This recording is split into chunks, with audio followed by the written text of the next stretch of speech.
반갑습니다. 지금 내 컨디션이 조금 안 좋아요. 얼굴이 좀 벌겋게 상기되어 있거든요. 그러니까 여러분들이 이해하시고, 자, 이번 주간이 고난주간이죠. 고난주간이어서 복음이 뭔가 설명을 할게요. 복음이란 뭔가? 복음이 뭐예요? 복음이 뭔가? 하나님의 복음은 뭐다?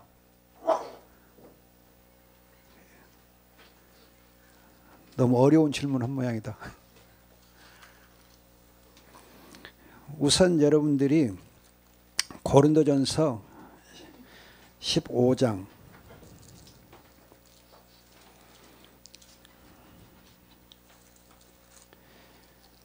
고린도전서 15장 자 1절부터 보겠습니다. 15장 1절에서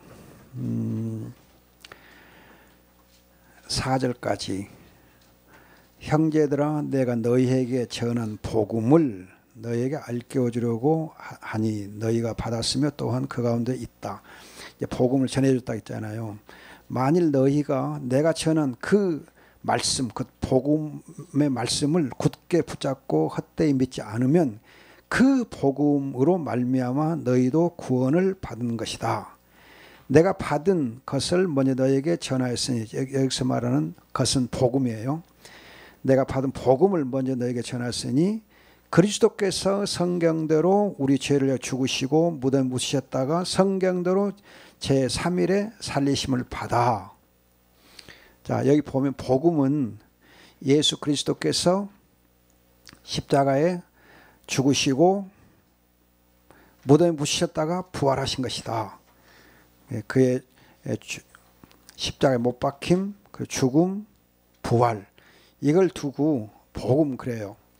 그런데 조금 달리 표현하면은 우리의 죄를 위해서 십자가에 못 박히시고 죽으시고 부활하신 그 예수 그리스도가 복음이에요. 그래서 여러분들이 원복음 창세기 3장 15절 늘 얘기하잖아요. 그러면 여자의 후손이 복음이에요. 여자의 후손이. 자, 그 사실을 또 여러분들 로마서 1장 보세요. 로마서 1장. 로마서 1장. 자, 1장 2절 보면 이 복음은 하나님께 선지자를 통하여 성경에 미리 약속하신 것으로 아까 성경대로 그분의 아들에 관한 것이니, 즉 이 복음은 그 아들이 이제 내용이에요. 육신으로는 다윗 사손으로 나셨고 성결의 영으로 죽은 자 가운데서 부활하셔서 권능 가운데 하나님의 아들로 선포됐으니 곧 우리 주 예수 그리스도시다. 그런데 여러분들이 2절로 4절을 조금 이렇게 주의해서 보면은 이 복음은 하고 그리고 4절 끝에 가면 곧 우리 주 예수 그리스도다. 그렇게 문장이 시작과 끝이 돼 있어요. 그래서 여러분들이 쉽게 그냥 이 복음은, 즉 하나님의 이 복음은 곧 우리 주 예수 그리스도다. 그렇게 답을 낼 수가 있어요. 여러분들이 지금까지 다 알고 있잖아요. 복음은, 여자의 후손 복음은 바로 예수 그리스도다. 그런데 어떤 예수님이냐 하면은 선지자를 통해서 미리 약속되어 있는데 육신으로는 다윗에게서 나셨고 육신으로 나셔가지고 십자가에서 못 박히시고 죽으셔서 우리를 위해서 희생제물을 되셨고 성결의 영으로는 부활하셔서 하나님의 아들로 선포된 그분이다. 그럼 여러분들이 또 로마서 16장 제일 마지막 가면은 16장 마지막 25절로 27절 그 우리 기도수에 잘 나오는 본문이잖아요. 거기 보면 여러분들의 지금 개역성경의 번역은 조금 어수선하게 되어 있어요. 그래서 어떻게 되어 있냐면은 바른 성경 보면은 하나님께서는 나의 복음과 예수 그리스도의 선포와 비밀의 계시를 통하여, 이게 복음, 예수 그리스도 선포, 비밀의 계시 다 한 가지예요. 복음을 통해서, 즉 예수 그리스도라고 하는 이 복음의 선포, 이 비밀의 계시를 통해서 견고하게, 너희를 견고하게 하고, 그리고 이 견고하게 해서 모든 민족이 믿어 순종하게 한다. 그래요. 믿어 순종하게 한다. 이게 복음은 그 복음을 듣는 우리로 하여금 믿음 위에 견고하게 해줘. 견고하게. 그런데 견고하게는 목적이 무엇이냐? 모든 이방인들이 믿어 순종하게 하는 것이 바로 그 목적이에요. 우리가 세계에 온 민족들에게 복음을 전해서 그들이 믿어 순종하게 하기 위해서 복음을 받은 거예요. 복음을. 그런데 이 복음의 비밀의 계시는 영원 전부터 감춰졌고 지금은 드러났고, 그리고 또 이제 모든 민족에 알려져 있다. 그래. 모든 민족에 알려져 있다. 그래서 이 복음이 창세 3장 15절에 있는 대로 영원 전부터 감춰져 있었고, 그리고 이제 지금은 드러났고, 그리고 모든 민족들에게 알려진 것이 바로 복음이에요. 그럼 여러분들이 지금 복음에 대해서 보면 예수 그리스도 복음이라고 있잖아요. 예수 그리스도 복음. 복음은 예수 그리스도다.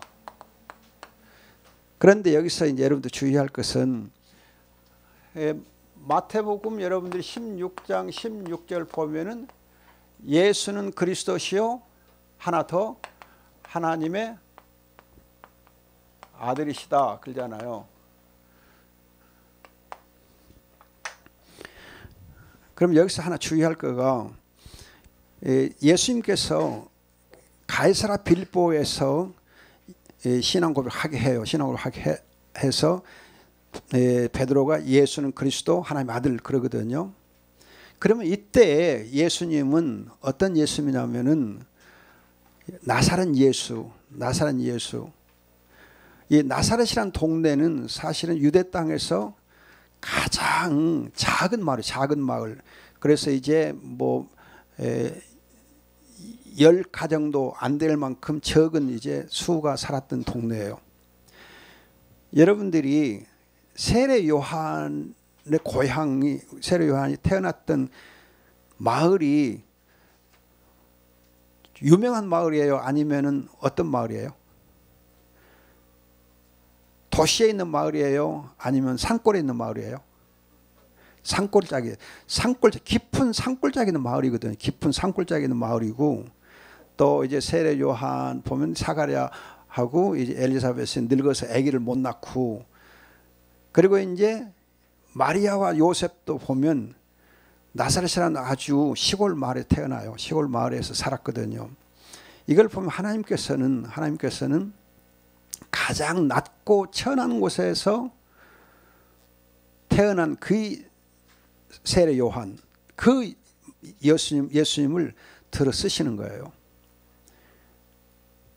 약한 자를 들어서 강한 자를 부끄럽게 하는 것이 하나님의 역사고 섭리예요. 그래서 여러분들이 지금 우리 성경계 개역성경 번역에는 주는 그리스도 하나님의 아들 그래갖고 주 해가지고 로드 그렇게 오해를 하게 되어 있는데, 그건 우리가 이제 번역할 때 번역을 해서 걸고, 사실은 거기는 나사렛 예수 당신은 그런 그거예요. 거기 로드가 아니에요. 로드가 아니고 주여셔야 돼요. 이제 대개 이제 그냥 예수님이 우리 주님이다 그렇게 돼 있는데, 부활하신 이후에 주 그렇게 하지, 부활하기 이전에는 예수님에게 주란 말 안 붙여요. 예수님 부를 때에 누구도 사도행전에서 주라고 한 것은 부활 이후에, 특히 이제 오순절 성령 강림 이후 교회들이 복음을 전하면서, 특히 이제 사도행전 5장 같은 보면은 예수님을 우리의 주와 구주 세우셨다 하면서 그때부터 주님이란 말을 많이 쓰지, 그 이제는 주란 말을 안 써요. 그러니까 여러분들 그걸 좀 주의하셔야 돼. 그래서 아무튼 이 나사렛 예수하고 로마의 가이사 황제하고 비교를 하는 거, 비교가 돼요. 비교. 그러면 여러분, 예수님은 나사렛 촌수 사람이고 가이사는 로마 황제잖아요. 로마 황제. 또 이제 예수님은 사실은 보면은 이렇게 뭐 지위도 없고 또 직업도 없고 또 뭐 이렇게 대단한 스펙도 없고 그러잖아요. 그런데 이제 이 예수님이 또 이제 가이사랴 빌립보의 경우는 바알 신전에서 바알하고도 비교가 되는 거예요. 그래서 가이사랴 빌립보에는 신전이 두 개가 있어요. 하나는 이제 가이사 신전이 있고 하나는 바알의 이제 신당이 있어요. 그래서 예수님이 가이사와 비교해 볼 때에 그리스도예요. 또 바알과 비교해 볼 때에 하나님의 아들이에요. 그럼 여러분 가이사는 옛날에 이제 그 당시에 가이사가 모든 평화, 모든 이제 이 복지, 모든 이제 이 통치 그런 걸 줄 수 있다고 생각했던 거가 가이사였거든요. 가이사를 통해 줄 수 있는 평화, 가이사를 통해 줄 수 있는 어떤 안녕, 그런 질서, 그거가 영원한 것이냐? 아니면 예수 그리스도를 통해서 그의 천자됨과 왕직과 이제 제사장직을 통해 줄 수 있는 그 평화, 그 하나님 나라가 영원한 거냐 할 때 베드로는 예수님만이 가이사가 줄 수 없는 평화, 가이사가 줄 수 없는 그런 나라, 가이사가 줄 수 없는 은혜, 정의를 줄 수 있다는 거죠. 거기에 비해서 또 이제 이 바알이 줄 수 없는, 바알이 줄 수 있는 것보다 훨씬 더 능가하는 생명, 복을 줄 수 있는 게 바로 그리스도다 하고서 고백한 거예요. 아무튼 그래서 여러분들이 이 신앙 고백을 좀 염두에 두되 예수님께서 복음인 것은 그의 태어나심이 복음이에요. 태어나신 복음. 그래서 여러분 성탄절을 하면서 예수 탄생하신 것이 하늘에는 영광이요 땅에는 평화해서 이 태어남이 복음 그러잖아요. 그러면 왜 태어남이 복음인가? 여러분 예수님 태어날 때에 어디서 태어났어요? 어디서 태어났어? 구유에서 태어나. 구유에서 가장 천한 곳 구유에서 태어나잖아요. 그러면 구유에서 태어난 것이 뭘 상징하는가 하면은 여러분들이 갈라디아서 3장 보세요. 갈라디아서 3장.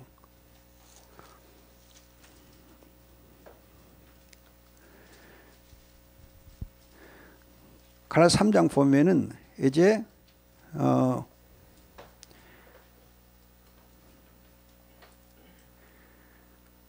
그가 3장 10절 보면은 10절 보면 율법책에 기록된 항상 그 밑에 좀 밑으로 내려와서 13절 보면은 그리스도께서는 우리를 위하여 저주받은 바 되셔서 율법 저주에서 우리를 속량하시고 남의 달린 자마다 저주를 받았다. 또 여러분들이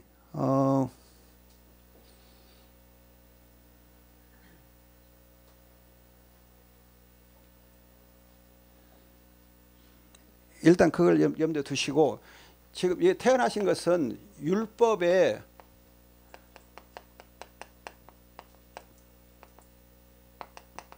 율법 저주 아래서 태어나신 율법 저주 아래서. 그래서 예수님께서는 태어나실 때부터 율법 저주가 태어나서 율법의 저주를 친히 받으시고 그렇게 해서 십자가상에서 일단 저주를 또 받기는 하지만은 태어날 때부터 율법의 저주를 받고 태어났어요.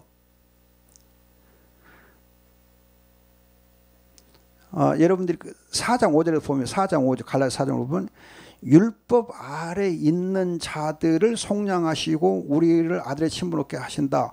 그래서 율법 아래란 말이 또 거기도 나와요. 아무튼 율법의 저주 아래서 우리를 이제 속량하기 위해서 율법 아래서 태어나세요. 그런가 하면 예수님께서는 이제 순종하세요. 평생에 순종을 하세요. 순종할 때에 두 종류 순종이 있어요. 하나는 계율적 순종이 있고 하나는 형벌적 순종. 율법이라 하는 것은 우리로 하여금 그 율법을 알고 행하라 그래요. 알고 행하라. 그런데 계율적 알고 순종해야 돼. 그러나 알고 순종을 하지 아니하면 알고서 하지 아니하면 형벌이 주어지게 돼요. 형벌이. 그래서 율법은 항상 우리 두 가지를 요구해. 알아라. 알고 순종해라. 순종 안 하면 형벌. 두 가지를 이제 얘기하는데 예수님께서 율법을 다 완성하셔. 율법을 성취하셔. 율법을 다 성취하셨다. 그래서 여러분들 요한복음 19장 30절에 있는 대로 다 이루셨다. 율법을 다 완성하시거든요. 그러나 또 한편에는 모든 율법의 저주와 형벌을 또 다 이렇게 담당하셔요. 그럼 여러분들이 십자가라고 하는 이 사건, 십자가의 사건은 어떻게 보면 하나님의 말씀을 다 성취한 것이면서 또 모든 저주 형벌을 대신 다 받으신 거예요. 그래서 빌립보서 2장 보세요. 빌립보서 2장 보면 예수님께서 2장 7절에 보면 자기를 비워 종의 형체를 취하시면서 이제 자신을 나 죽기까지 순종하셨으니 십자가에 죽으셨다. 죽기까지 순종하시면 십자가 죽으심으로 해서 순종이 이제 다 이루세요. 또 여러분들이 히브리서 5장 9절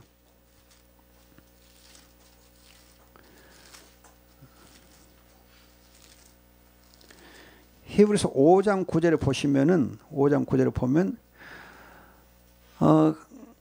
8절부터 그분은 아들이시나 고난으로 순종을 배워서 온전히 되셨고 자기에게 순종하는 모든 이에게 영원한 구원의 근원이 되셨다. 순종을 통해서 모든 구원을 이루세요. 구원의 근원이 되셨다 그래요. 또 여러분들 로마서 5장 보세요. 로마서 5장으로 봐서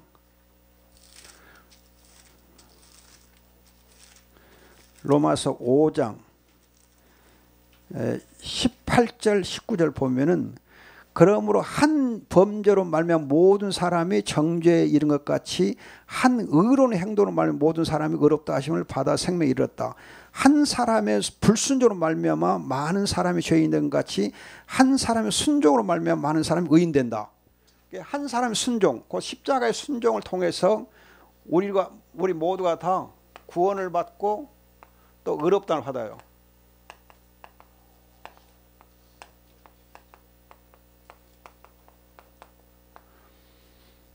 그래서 예수님 순종이 바로 복음이에요. 복음. 근데 순종이 복음인데 어떻게 모든 율법의 말씀들을 다 성취하시고 또 율법이 요구하는 모든 형벌적인 그런 이제 저주, 진노를 다 당해 주심으로 해서 이게 그의 순종이 복음이 되는 거예요. 그럼 이 순종이 이제 십자가 사건, 십자가에 못 박힘. 이 십자가 못 박힘을 통해서 이 순종이 절정이래요. 순종의 절정. 이 십자가 못 박힘은 순종의 클라이맥스. 그래서 예수님의 평생의 순종이 이 십자가 못 박힘으로 한 번의 순종으로 거의 다 대표가 돼요. 대표가 돼. 그래서 아까 이제 로마서 5장 18절 19절에 한 순종으로 그러잖아요. 한 순종. 아담의 한 번의 불순종 대 또 둘째 아담이신 예수 그리스도의 한 번의 순종 그래. 그런데 이 한 번의 순종이라 할 때에는 못 박힌 사건에서 클라이맥스를 이루어서 그 순종이 되는 거예요. 그 점을 좀 주의하셔야 돼요. 그래서 로마서 5장 18, 19절에 있는 한 번의 순종은 십자가 사건만 얘기한 거 아니고 여러분들 요한복음 18장 아니 요한복음 아까 말했던 19장 30절에 있는데 다 이루셨다 할 때에 다 이뤘다 하는 것은 평생의 순종만 평생의 순종. 그리고 아까 히브리서 5장 9절에 있는데 평생의 순종이 이제 구원의 근원이 되거든. 평생의 순종이. 그런데 이 십자가에 못 박힌 이 사건이 클라이맥스 되어가지고 한 번의 순종이라 그래요. 그럼 여러분들이 이 십자가에 못 박힌 사건은 하나는 이 몸이 찢기잖아요. 몸에 찢김, 상함. 몸이 상함이 찢어져요. 채찍에 맞아서 채찍에 막 찢어지는데 이 몸이 찢기고 상한 것은 뭘 말하냐 하면은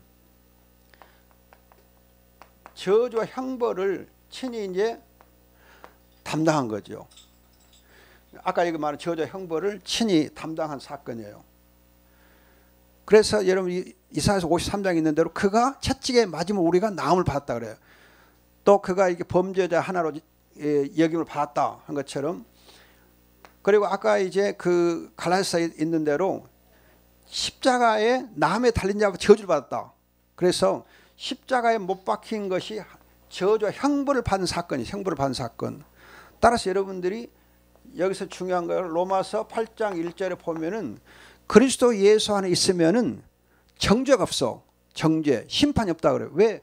우리 대신에 저주와 형벌을 다 받아주셨기 때문에 로마 8장 1절에 있는 대로 정죄가 없어요. 심판이 없어요.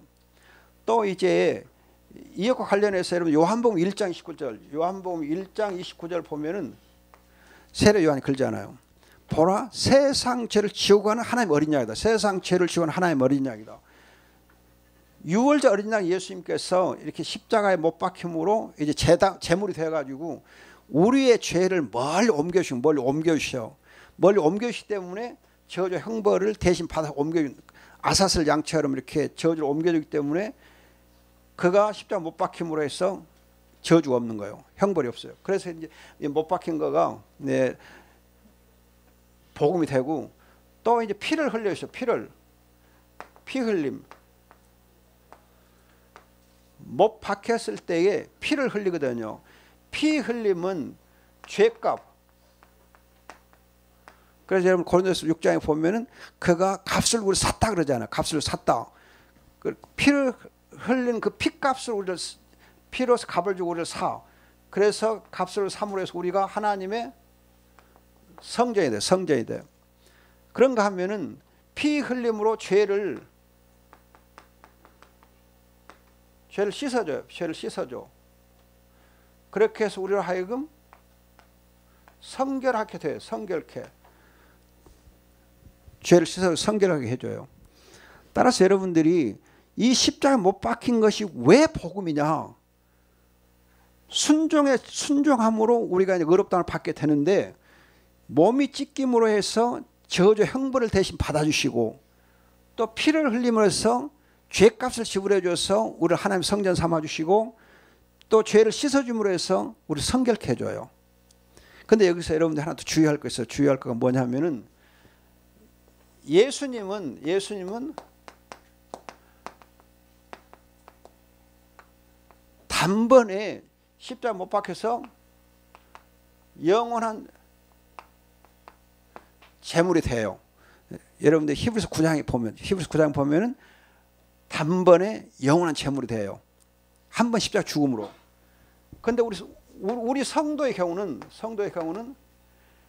단번에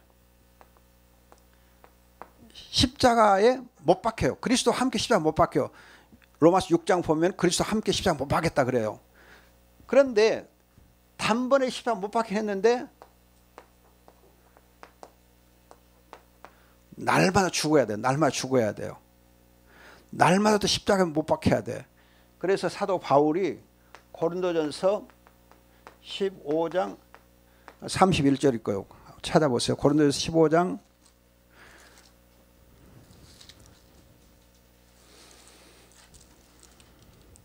31절. 나는 날마다 죽는다.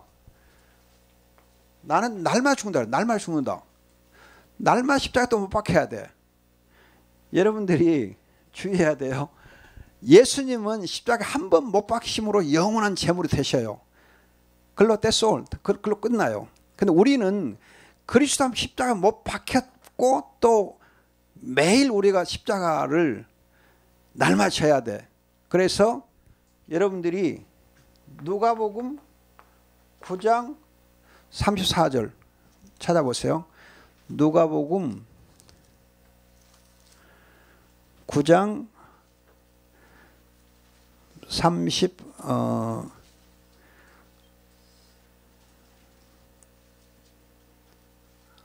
23절. 미안해요.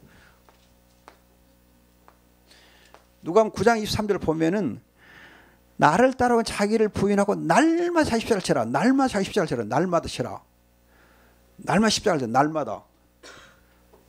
날마다. 그럼 날마다 죽어야 돼. 날마다 십자가 해야 돼.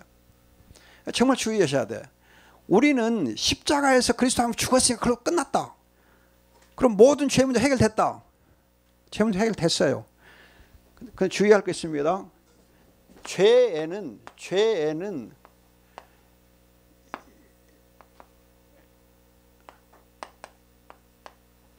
형벌적 요소인 죄책이 있고 도덕적 요소인 오염이 있어요. 두 요소가 있어요. 따라서 이제 우리가 그리스도를 믿으면은 그리스도를 믿고 영접하게 되면 죄책, 형벌적 죄책은 다 제거돼. 그래서 과거, 현재, 모든 미래 죄책은 제거돼요. 그렇기 때문에 그리스도 예수 안에 있으면 정죄가 없어. 정죄, 심판. 죄책 관련된 심판이 없어요. 심판이 없다 그래요. 그러나 오염은 남아있기 때문에 계속 날마다 말씀으로, 기도와 말씀으로 이 오염을 씻어가야 돼. 이게 날마다 죽는 거, 날마다 십자가 못 박는 거 이거, 날마다 십자가, 이건 날마다 십자가 못 박히면 없어져. 이건 단번에 십자가 못 박히면 없어져. 그래서 여러분들이 한 번 회개하면 다 된다. 한 번 회개하면 죄책은 없어져. 그러나 여러분들이 날마다 회개해야 오염이 없어져. 여러분들은 우리는 회심할 때 한 번의 회개가 있지만 또 매일 또 회개해야 돼. 매일. 그래서 우리의 구원의 삶은 매일 회개하는 삶이 이어져 있어요. 회개하는 삶이 없는 구원은 없어요. 그래서 이제 그 유 목사님이 한 좋은 말씀이 있는데 내가 학교에서 학생들한테 늘 얘기해 주는 건데, 회개는 날마다 내 죄를 찾아내서 하나님께 고백하고 그걸 끊어내는 게 회개예요. 날마다 내 죄를 찾아내야 돼. 근데 여러분들이 예레미야서 50장 20절 보세요. 예레미야서 50장 20절 무슨 말씀 있어요? 예레미야서 50장 20절에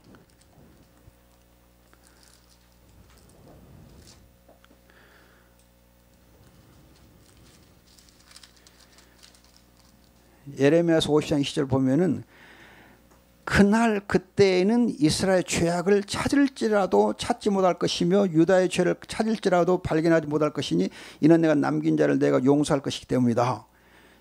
용서해서 찾지도 않고 생각지도 않으시죠.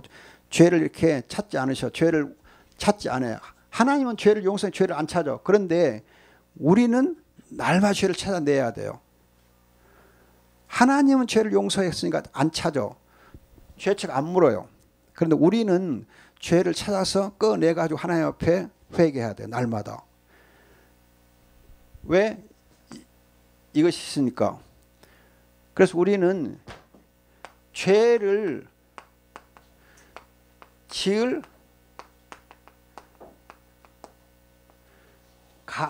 가능성이 항상 있어요. 우리에게는. 죄를 지을 가능성이 항상 있어. 이걸 영어로 peccability라고 그래.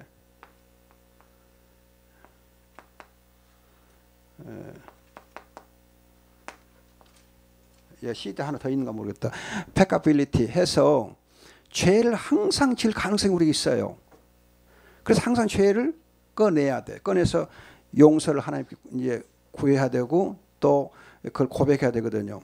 아무튼 여러분들이 십자가 못 박힌 사건을 통해서 몸이 찢김으로 해서 상함으로 지어져 형벌을 대신 받아주시고 피 흘림으로 해서 죄값과 죄의 씻음을 허락해 주니까 우리가 이걸 통해서 죄를 용서받고 또 죄를 씻어 성결하게 돼요. 그래서 예수님 십자가 못 박힌 것이 바로 복음이에요. 복음. 그런데 여러분들이 하나 더 주의할 게 있어요. 십자가에 못 박힌 다음에 예수님이 죽으세요. 못 박히고 안 죽을 수도 있어요. 그러잖아요. 드라마 같은 거 보면 주인공은 죽을 것 같은데 살아나고 막 그러거든. 예수님도 여러분 하나님 아들이니까 무덤에 묻힌 것 같아도 안 죽을 수 있어. 근데 죽어요. 왜냐하면 죽어야만 길이 되고 진리가 돼요. 죽음이 없이는 길이 안 돼요. 왜냐하면 여러분들이 요한복음 14장에서 내가 길이요 진리요 생명이다 할 때에 그 배경을 보면 예수님께서 십자가의 죽으심을 두고 말해요. 십자가의 죽으심을 두고.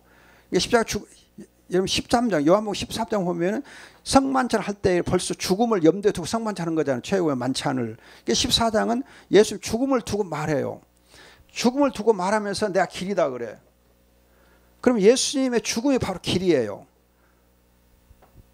왜 죽음이 길이냐? 그 죽음을 통해서 하나님께로 나아가는 길이 되는 거거든요. 즉 우리가 하나님의 지성소에 들어갈 수 있는 그 길은 그리스도를 통해서 가는 거예요. 그래서 여러분 요한복음 14장 6절 보면은 나로 말미암지 않고 아버지께 올 자가 없다 그래. 나로 말미암지 않고는 아버지께 올 자가 없다. 그 말은 예수님 길이거든요. 근데 그 죽음이 바로 길이에요. 그래서 여러분 예수님의 죽음이 길이면 성도들의 죽음은 뭐냐? 그 길로 나아가는 하나의 대문이 게이트예요. 게이트. 톨게이트 비슷하게 게이트. 우리의 죽음은 예수님의 그 죽음을 통해 놓아놓은 그 길로 진입해 가는 대문이 우리의 죽음이에요. 그렇게 그 길 따라 천국에 가는 거지. 예수를 통해서 예수님의 죽음을 통해서 그 길이 되니까 또 진리가 되니까 하나님께로 나가는 거예요. 그래서 이 죽음이 바로 복음인 거예요. 그러니까 죽음하고 십자가 못 박힌 사건하고 구별해야 돼요. 그런데 이걸 두 개를 합해가지고 되게 십자가 사건 그러거든. 그러나 엄격히 구별돼요. 자, 이렇게 예수님께서 십자가 못 박혀 죽으심으로 해서 죽으시고 이제 무덤에 묻히시고 그리고 부활하시잖아요. 그럼 무덤에 묻히신 것은 또 왜 복음인가 하면 여러분들이 죽었어도 무덤이 없으면 그 죽음을 인정이 안 돼요. 죽었어도 무덤이 없으면 시신이 없고 무덤이 없으면 죽은 걸 인정이 안 돼요. 여러분 혹시 실종 사건 알아요? 실종된 것은 이제 배가 이렇게 배 사고가 나가지고 분명히 그 배 타가지고 죽었어. 익사했어요. 근데 시신을 못 건졌어. 그럼 실종 신고가 돼. 사망 처리 안 돼요. 그 6개월 걸려. 6개월. 그래서 어떤 사람의 시신을 못 찾으면 그럼 무덤이 없으면 죽음을 인정이 안 돼요. 그래서 무덤은 죽음을 확증해주는 하나의 증거가 바로 무덤이요. 그래서 무덤이 있어야만 그 죽음이 돼요. 따라서 예수님의 죽음이 무덤이 있음으로 해서 그 죽음이 사실로 확증된 거예요. 그래서 무덤에 묻히신 것도 복음이에요. 또 무덤에 묻히신 다음에 지옥에 내려가 지옥강화라고 그래요. 지옥강화.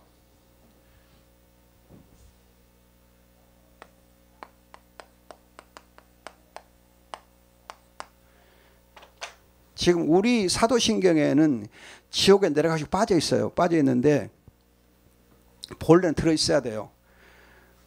근데 이제 우리 나이드스 목사님들이 어떻게 거룩하신 예수님께서 부활하시고 그 십자가에 죽으신 그 이제 거룩하신 예수님께서 지옥에 내려가실 거냐? 지옥은 이렇게 마귀가 있는 건데. 그래서 아무래도 예수님이 지옥 간다고 하는 말은 안 맞는 것 같다. 그리고는 빼자 하고 빼본 거예요. 그리고는 지금 이제 넣지 말자 그러거든요. 그런데 칼빈의 기독교 강요 책이라든지 또는 우리 헌법인 웨스트민스터 고백서에는 지옥에 내려가시고 다 들어있어요. 또 이것을 믿어야 한다고 그렇게 가르치고 있어요. 장로교의 이제 신학적인 어떻게 보면 이렇게 대부이고 또 우리의 헌법인 웨스트민스터 고백서에는 지옥에 내려가고를 분명히 고백하라고 되어 있는데 한국교회는 어떤 선입관 때문에 지옥권을 빼고 있어요. 근데 넣어야 돼요. 왜 지옥에 내려가시 중요하냐면 예수님 지옥에 가셔서 우리가 당해야 될 모든 이제 형벌, 모든 고통 그런 걸 다 당하시거든. 대신 당해 주신 거거든. 그래서 우리가 지옥을 이제 두려워하지 않게 해 주시거든요. 그래서 지옥에 내려가신 것도 복음이요. 사도행 2장 보면은 죽으시고 무덤에 내려가시고 부활하시고 되어 있거든요. 2장에. 따라서 여러분들이 지옥 강화 이 부분에 대해서는 오해가 없으면 좋아요. 오해를 안 하면 좋겠어요. 지옥에 내려가시고 성경적으로 믿어야 돼요. 고백해야 되고. 그래서 이제 내가 이렇게 섬겼던 이 앞에 예양교회 있는데 그 예양교회 사도신경에는 지옥에 내려갈 수 있어요. 지옥에 내려가시고 넣어서 고백해요. 부활은 여러분 아시는 대로 이제 죽음을 이기신 거잖아요. 죽음을 이긴 거기 때문에 복음인데 결론은 여러분들이 로마서 8장 2절에 보면은 어떻게 됐어요? 로마서 8장 2절 보면은 예수 그리스도 안에서 생명의 성령의 법이 죄의 사망의 법에서 우리를 해방했다 그러잖아요. 그럼 여기서 여러분 주의할 거 있어요. 전에도 한번 잠깐 얘기한 것 같은데 그리스도 예수 안에 있는인가 아니면 안에서인가 그거거든요. 그런데 우리 성경은 안에 있는 그 번역이 나왔어요. 그러나 본래는 안에 있느라고 빠져야 돼요. 없어야 돼요. 예수 그리스도 안에서 그리스도 예수 안에서 즉 우리의 복음이시고 우리의 왕이시고 우리의 제사장 우리의 선지자시고 그 그리스도 안에서 그분이 성천의 구원 사건 속에서 성령의 생명의 법이 죄와 사망의 법을 우리를 해방시켜 준 거예요. 그러니까 우리가 그리스도 예수 안에 있을 때에 그리스도 예수 안에 있을 때 그리스도와 연합이 되어 있을 때 그리스도가 내 안에 내가 그리스도 안에 있을 때에 그때 생명의 성령의 법이 죄와 사망의 법에서 우리를 해방해 준 거예요. 주의할 거가 생명의 성령의 법이 그리스도 예수 안에 있느냐 그 있는 거 아니고 예수 그리스도 안에 우리가 있을 때에 그리스도와 연합해 있을 때 내가 그리스도를 영접해서 그리스도가 내 안에 내가 그리스도 안에 있을 때에 그때 성령의 생명의 법이 생명의 성령의 법이 죄와 사망의 법에서 우리를 해방해 주는 거예요. 그게 복음의 능력이요. 우리가 고난주간에 이런 이제 이 내용들을 마음에 새기고서 한번 여러분들 기도하면은 복음이 여러분들 크게 은혜가 능력이 될 줄 믿습니다. 생명이 되고. 그래서 우리가 지금 제가 늘 강조하고 싶은 것은 복음의 구체적인 내용들을 알고 기도하면 그 복음이 되게 능력이 되는데 그 복음의 내용을 제대로 알지 못하고 그저 그냥 막연하게 기도하면 그 복음이 되게 능력이 안 돼요. 복음이 내 것이 안 돼. 복음이 개인화가 안 돼. 복음의 개인화는 복음을 내가 온전하게 이해하고 그것을 내가 잘 받아들여야 돼요. 그래서 온전히 소화를 해야 돼요. 복음을 제대로 소화를 해야 돼요. 그래야 여러분들이 그 복음이 내게 복음이 되는 거예요. 그래서 오늘 여러분들이 잠깐 이제 복음이 뭔가, 왜 예수로서 복음인가, 왜 그의 탄생 또 순종 십자가 못 박히고 죽고 무덤에 묻히시고 부활하신 게 복음인가, 그걸 여러분들에게 간략히 소개를 해드렸어요. 혹시 질문 있어요? 복음에 대해서. 그러면 이제 이 복음이 여러분 잘 아는 대로 창세기 3장, 6장, 11장의 문제를 해결해 주고 사도행전 13장, 16장, 18, 9장의 문제를 해결해 주는 거지. 이 복음이. 이제 그 부분에 이제 오늘 오후 6시에 중직자 대학원 강의가 있거든요. 그때 설명해 줄게요. 사실 여러분들이 조금 그걸 설명해 줄까 했는데 고난주간이기 때문에 제가 갑자기 바꿨어요. 1분 전에 바꿨어요. 내용을. 여기 앉았다가 다 준비 왔었는데 안 되겠다 싶어갖고 고난주간 찬송 부른 거 보고 아 은혜가 되구나 싶어서 1분 전에 바꾼 거예요. 1분 전에 바꿔서 설명해 준 거거든. 그러니까 여러분들도 언제든지 복음을 잘 증거할 수 있도록 하시면 좋겠습니다. 기도하고 마칩시다. 좋으신 아버지 고맙습니다. 감사합니다. 사랑합니다. 주님, 이 복음이 우리에게 능력 되게 하시고 구원에 이르는 지혜가 되게 주옵소서. 감사하고 예수님의 이름으로 기도합니다. 아멘.